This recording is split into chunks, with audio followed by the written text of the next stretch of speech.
Hello, out there, weirdos. Welcome to the Weird Wide Web podcast. I'm your host, Lindsey B. Goddard, and with me today is nobody because I am hosting this one solo. I'm going to be doing a story reading that's going to take up most of our episode. So, co host Susie Lockhart will be joining me next episode, and you guys will get to meet her then. But I'm very excited about the story I get to read today. It's actually a Bram Stoker Award winning story by Mercedes M. Yardley, a badass writer and kind of an idol of mine, who was nice enough to check her contracts and make sure everything's freed up for me to read this for you guys for Mother's Day today. And I'm excited. But first, a few notes on the last episode. My apologies. I completely forgot to give a shout out to author Tom Brannan for sending in that kick ass theme song that you hear at the beginning and the end of each episode. He was just excited to hear about our project and sent it in, and I really appreciate it. So thank you, Tom Brannan. And I hope I am saying your name correctly. Speaking of pronunciations, I slaughtered a name last episode. First episode of Weird Wide Web podcast, and I already slaughtered a name. William Beauvais. I owe you an apology. You are far more French than I thought you were. I read some poems by a contributor to Weird Wide Web. He does interviews for the blog, and he's a poet and an author, and his name is William Beauvais. And I read his poems, and I said William Bovey because I'm from Missouri, USA. And honestly, I just count myself lucky that I don't say wash rag. Hand me the wash rag. You ever heard that one? Okay. If you haven't, count yourself lucky as well. I also don't feel like I gave a proper shout out to my submissions reader for the writing contest, Mitzi Carter. In fact, I didn't shout out to her whatsoever. Mitzi Carter, without her help, I wouldn't be doing this writing contest because I promised myself I would accomplish the list of goals that I have for my future of where I see my writing going. I won't bore you guys with that. Suffice it to say, without Mitzi, we wouldn't be putting on a contest for which we have received, oh gods, probably over 150 submissions. I feel comfortable saying at this point. I'm also going to officially announce right now we are closing to submissions. As of Mother's Day, I'm going to put up a notice we are closed. This is all we can handle to read. It's Mitzi and I reading them, and then Susie, my co-host who will be joining me next episode, she said she'll jump in if we get in over our heads and we need a third person. So we do have that safety net there, and that's great to know. And I want to take a moment to say Happy Mother's Day to both of these ladies. Mitzi, she has a couple of twin girls, and she's not shy about the fact that twins are creepy, she tells me. She says if anybody's allowed to say it, it is twins or the mother of twins. And she said she's had a few moments akin to maybe the hallway in The Shining or some, I'm not sure what's going on in her house, but she said she's got a couple of creepy twins and she has a son. So Mitzi has three kids. Shout out to her on Mother's Day. And Susie as well. She's got four. And I happen to know they are her whole heart. So happy Mother's Day to you too, Susie, and to all the other mothers out there, including the mother of the story we have coming up on this episode today. As I mentioned, her name is Mercedes M. Yardley, and she is a double Bram Stoker Award winning author. And her stuff, chef's kiss. She's a great writer, guys. But speaking of writing and fiction and all that stuff, now you don't have to be a reader or a writer to listen to this podcast, I promise. A little background information on me: the reading and writing tends to dominate the agenda of everything I set out to do, and that is unintentional. It's just all consuming within me, this writing thing. That's how we are. You're going to hear about it if you know a writer. You're going to hear that they're a writer, probably. But I'm open to all sorts of guests on the podcast and on the blog. In fact, I'm open to music reviews. I would love some of those. I'm actually going to be writing a review of a concert I just went to the other night. And you wouldn't believe how much I needed this concert, guys. I don't know how long it's been since I've been to one. Life got rough in my 30s, and I lost that zest for going out and having adventures. And I think a lot of us go through that. But I'll tell you what really centered me the other night and brought me back to myself and the passion that drives me forward to keep going every day was this concert and hearing my favorite band play live. Their name is Eminence, and they are a Swedish metalcore band. If you don't know what metalcore is, forget it, because now you need to learn what violin core is. Yeah, violins and metal. It is a marriage literally made in heaven. Okay, not literally. Okay, it wasn't literally made in heaven, but I don't know, that's debatable. So, Eminence, imagine all your deepest angers and frustrations and fears and mix those with your sadness and insecurities, but now sprinkle in that hope, that little spark of passion that keeps you going every day. And that's Eminence. That's their music. It's this blending of melodious, beautiful, melancholy violin music and vocals mixed with these crushing, brutal breakdowns. And oh, guys. So I think I was trying to make a point. And I think my point is that it's not all about fiction for me. Yes, I'm a writer, I'm an author for life. It's a sickness, it's an affliction. But there's so much more in this weird wide world that I want to put on Weird Wide Web.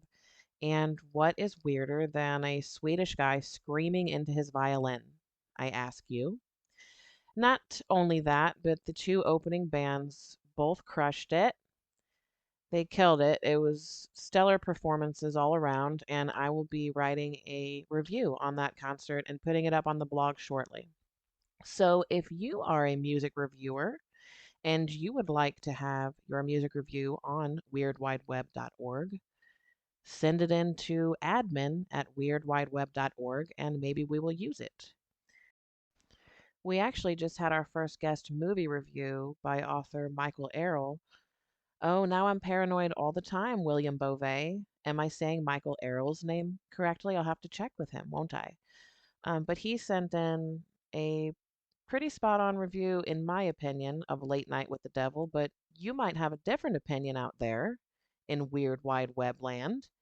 Go to the blog, check out Michael's review of Late Night with the Devil, and see if you agree or disagree, and let us know in the comments. But let's play nice, though. We all have different opinions, and that's what makes the world go round.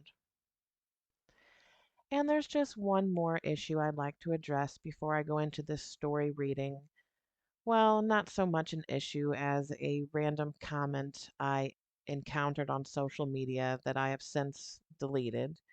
But there was some random person out there wondering if I show preference to women and females on Weird Wide Web as far as the staff and our guests and our spotlights and everything like that. And no, I love men. I have a lot of male guests coming up. I love anybody with a passion burning in their soul for all things weird.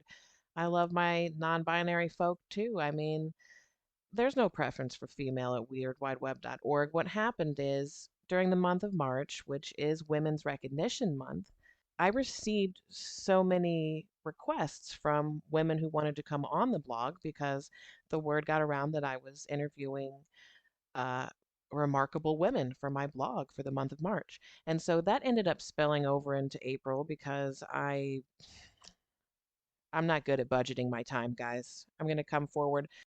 I got overwhelmed in March and I am still getting around to a lot of those interviews. But besides that, as I posted on my Facebook in somewhat of a snarky tone, I began submitting stories into the horror market around the age of 16 years old. That would have been around 1999, year 2000. And there wasn't really any preference given to my gender, to put it lightly. I actually went under LB Goddard for a long time. That's not the only pen name I've had. I'm very mysterious. I have other pen names out there, and I'm not even going to tell you what they are. That's how mysterious I am. My point being that the horror genre has not always been kind to women. It still isn't. I still hear of terrible things and discrimination that happens. So who cares if there's some women on my staff and on my blog? You guys can come around. I've got plenty of men lined up. I've got men lined up out the door for guest spots. So no, we don't have a preference for women. We love everybody as long as you are weird. Did I mention that? Speaking of how I don't have a preference for female staff, I would like to welcome another lovely lady to the staff. Aren't I a card? Her name is Nora B. Peavy, and she'll be joining me as an article writer for the blog. Mainly because when Nora asked what kind of material I was seeking, and I had mentioned weird history, cemeteries, spooky things of that nature, this excited Nora, and that excites me. So I cannot wait to see what she comes up with for us for the blog at Weird Wide Web. So I am going to get started on this story reading. It is a special Mother's Day story reading. It's, as I mentioned, a Bram Stoker Award-winning story. And if you're not familiar with the Bram Stoker Awards, it's our Oscars. I think you get it just by me saying that. It's our Grammys. The trophies are like these cool-looking wooden haunted houses, okay? These intricately carved wooden haunted houses, and Mercedes has two of them on her shelf. So listen up, guys, because you know this is bound to be a good story.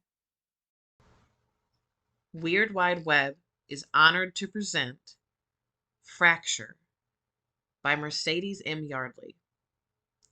It originally appeared in the anthology Mother, Tales of Love and Terror.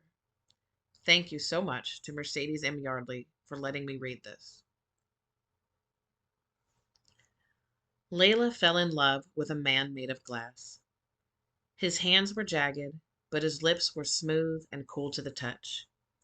He slipped into her bedroom in the evenings, invisible to the naked eye, and when they made love, he refracted the light into rainbows. Something magical happened. Layla's belly grew, and she felt something exquisite and frightening moving around inside. She held her glass lover's hand, and he kissed her fingers, and her temple, and her cheek, and her face, before putting his mouth close to her stomach. "Little one," he said, and his voice sounded like the wind blowing through a flute. "There are so many wondrous things to see, but the world is dangerous to our kind.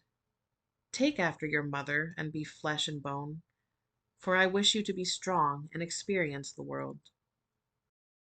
He turned to Layla, his clear eyes sparkling in the candlelight. "I would be your husband, if you will have me," he said. And when Layla wept in joy, her colorless tears looked like glass themselves. But a love affair with a glass man isn't tenable. Layla's father stormed in, demanding to know who had soiled her, because he had wealthy suitors lined up for miles around. "They won't marry you if you're with child," he said. His eyes glowed in a way quite unlike her lover's. "They want a woman unsullied, but if we can perhaps ratify your mistake." He took his walking stick with its thick silver handle and struck her once. Layla cried out in a voice piercing enough to shatter wine glasses. Her father raised it a second time and brought it down hard. "Enough!" cried her lover, who stood glistening in the corner. He raced to defend his beloved and grabbed the cane in his fragile hands. "A demon!" Layla's father cried and swung the cane wildly. There was a sound, like a mirror shattering. There was a sound, like a crystal snifter dropping. There was a sound and then another as Layla stood in an explosion of glass shards and wailed. "Layla," her father called, but she gathered her skirts and ran from him, her feet cut and ripped by the broken glass on the ground. Glass embedded itself in her feet, and she left footprints of blood as she fled deep into the night. Crystal was fine and young and smooth and completely translucent. Her young legs were long, and her hair fell down her back in tinkling waves. Her heart was red, and made of organic muscle just like her mother's. It pulsed and throbbed and beat through her clear chest. Be careful, Layla told her wearily. You mustn't fall. I know, Mother. You mustn't jar or crack or break. I'm being very careful. You must be wary of extreme temperatures. Of course. Her mother's eyes went far away, as they often did, and Crystal knew she was thinking of her father. She wouldn't speak much of him except to say that he had come to a bad end, and that's why she and Layla lived alone in the forest, where nobody could bump into them. Their tiny house was surrounded by soft grasses and clover. Layla went outside daily, removing rocks and wayward branches. There was nothing for Crystal to shatter her toe on. You must be careful, for I cannot heal you, her mother said, and tended to her own feet. They were gnarled with wounds that never quite seemed to heal, shards of something shiny constantly worrying under her skin. When she walked, she moved as though she was stepping on knives, but she touched the tender scars gently and with a strange kind of love.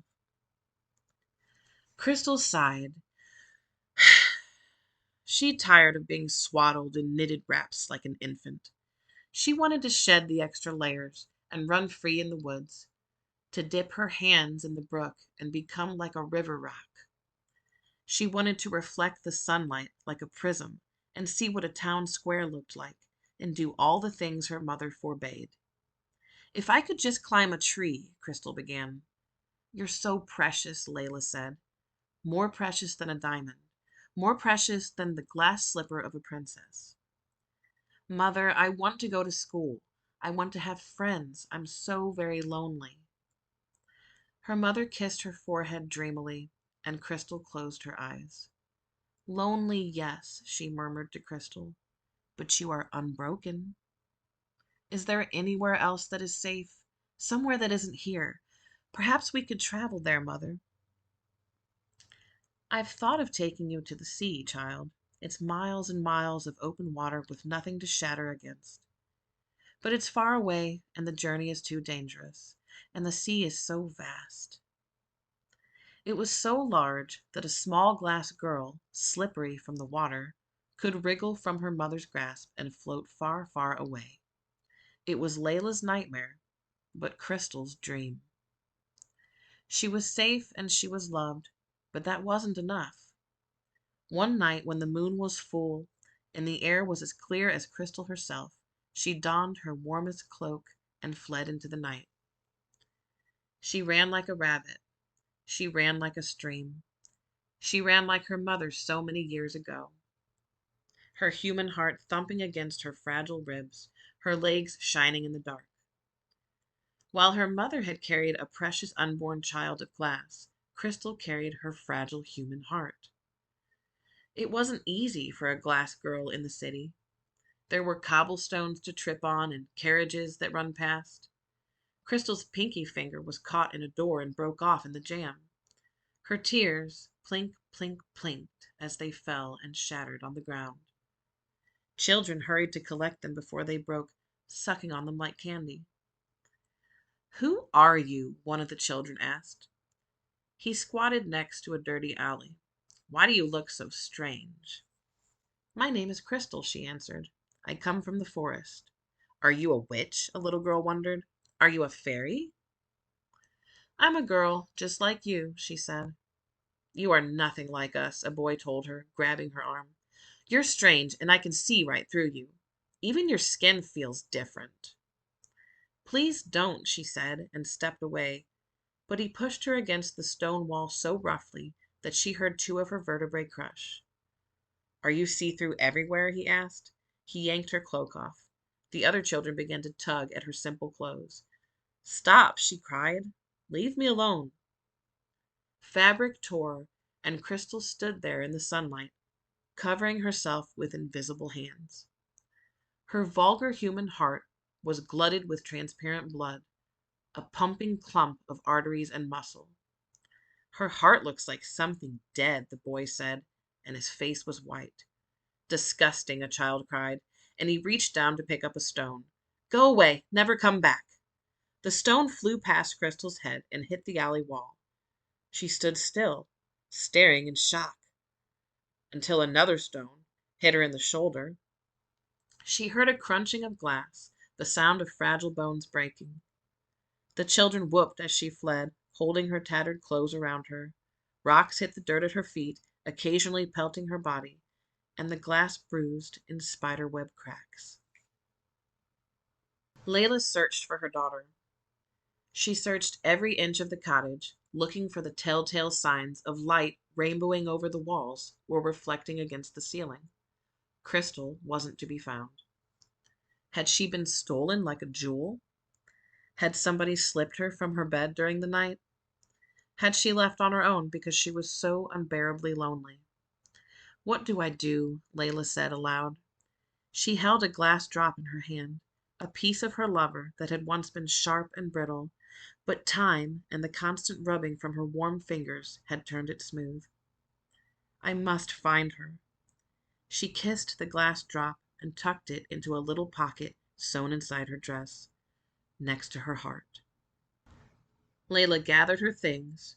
It didn't take long, for she didn't have much. Anxiety swelled and bloomed like a blood stain inside of her chest as she set out on her journey. The world is so terribly cruel to those who are fragile. Crystal believed in beauty and kindness with her whole beating heart. Surely those children were exceptionally ill-tempered, and everyone else would be better. It was not to be. A glass girl, just like a real girl, can be coveted and kept on a shelf. Greedy hands caught in her hair and broke it off in clumps. She was pawed and pushed to her knees with a sound like pottery falling. A girl with a glass jaw only needs one good punch to crush it permanently, and it's impossible to hide your damaged face behind hands when they're transparent. Crystal ran from the city, ran from the forest, ran until she was good and lost and exhausted and miserable. She wandered until she came to a strange blue horizon that smelled of salt. She collapsed in the sand and heard strange birds calling overhead when she fell asleep. And she wept, for most birds were drawn to shiny things. Layla followed the dusty road to the city, where she found a group of children playing with wooden swords. Her eyes were drawn to a familiar blue cloak. "You there," she said, and grabbed the cloaked child by the scruff of the neck. "Where did you come by my daughter's robe?" "That thing was your daughter?" the child asked. Layla struggled to keep her fists from clenching. "Tell me where she is, or you will regret it," Layla vowed. "I don't know. She ran away a long time ago. Let go of me." The child wiggled out of her grasp and scurried away. The sea is a beautiful, rough thing, gorgeous and unyielding. It makes no promises. It refuses to compromise. When something shattered and fragmented crawls into its waters, a metamorphosis happens. The sea took this glass child, this ruined girl, and ran its sea foam hands over her broken parts. It seeped into every crack, every vein, mouthing at the dirt caught inside. "Can you put me back together?" Crystal asked. "This is not what I do," the sea hissed. It was busy creating whirlpools and causing carnage.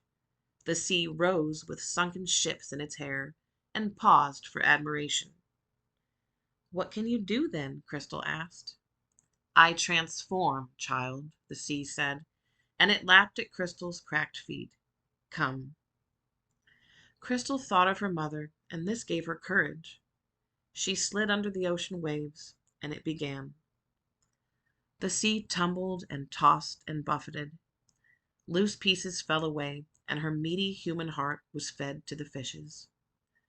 Her loneliness and longing wore away like the rest of her, riding the waves and turning into foam.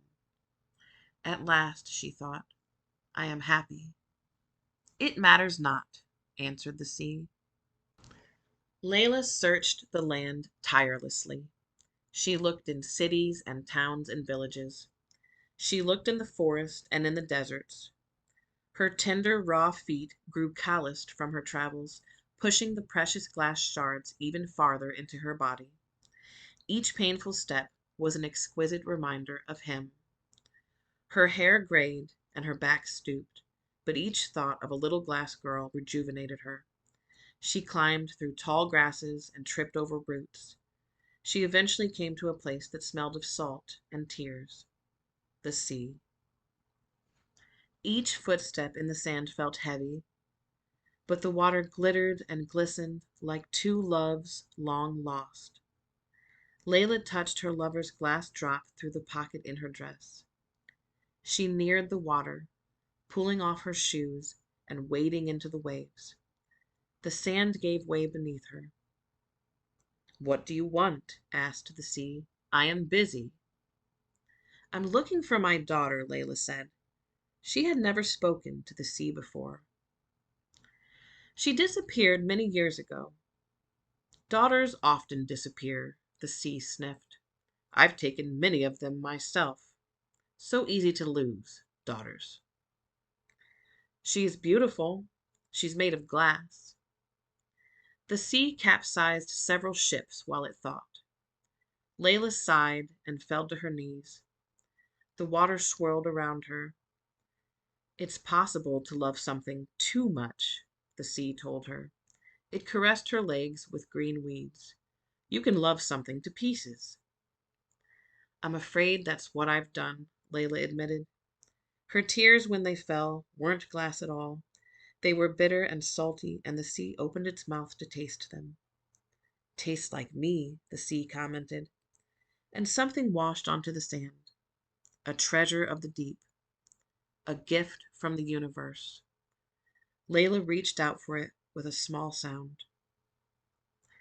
It was a piece of sea glass, its rough edges worn smooth by years in the ocean. Layla picked it up, and it thrummed in her hand. "Crystal," she whispered, and held the glass to the sun. It had turned milky over time, and no longer reflected light like a prism, but seemed to capture it and hold it within. "She said she was happy," the sea said offhandedly, and flowed away. It had fish to spawn and currents to flow. The short lives of humans meant very little in the vastness of the universe. Layla took the shiny piece of glass from her pocket and held them both, lover and daughter, in her gnarled hand before clenching them to her heart. She lay back in the sand, the sun warming her old bones as the water lapped around her. "She was happy," Layla repeated, and closed her eyes. The waves crept higher. "That was all I ever wanted." Layla didn't turn into mermaid's tears like her lover and daughter. Her flesh became a feast for monsters of the deep, and her bones were picked clean and worn as hairpins by the sea itself. But the human heart, made of muscle and meat, is such a funny thing. Even after it's consumed and turned into energy that powers mighty tails and tiny fins and microscopic cilia, it still manages to beat under the ocean waves with everything else that is precious. You have just heard the story Fracture by Mercedes M. Yardley. And if you liked it, please go to her website, mercedesmyardley.com, and find out more about her because she is an amazing writer who thus far has never disappointed. I've read a few of her things so far and never disappoints. And I'd really like to thank her for letting me read that story for this special Mother's Day episode because I can't think of a story that better sums up what it is to be a mother. Just this morning I woke up to the news. Well, let me start by saying she is okay, but my middle child was ran into last night by a drunk driver. And our family has already suffered some devastating losses. I don't know what I would do if I were to lose her or any of my children. And so I am thankful today. I am thanking my lucky stars that she is okay. At first I was angry with the driver, but we can only waste so much time with anger. It's not usually very productive. Sometimes it can be. She's a little bruised up and a little scraped up, but she's still here with us. And I've been through hell and back in this life, and I'm not gonna focus on the negative right now. It's a good day because my girl's okay. And so that being said, happy Mother's Day out there to all of you, to mothers who have lost children, to children who have lost mothers, even to children who hate their mother and never want to speak to them again. I'm still wishing you a happy Mother's Day because that was the theme of this episode and you listened this far, and I love you for that. So, thank you again, Mercedes M. Yardley, and I will see you guys all next time on episode 3 of the Weird Wide Web podcast.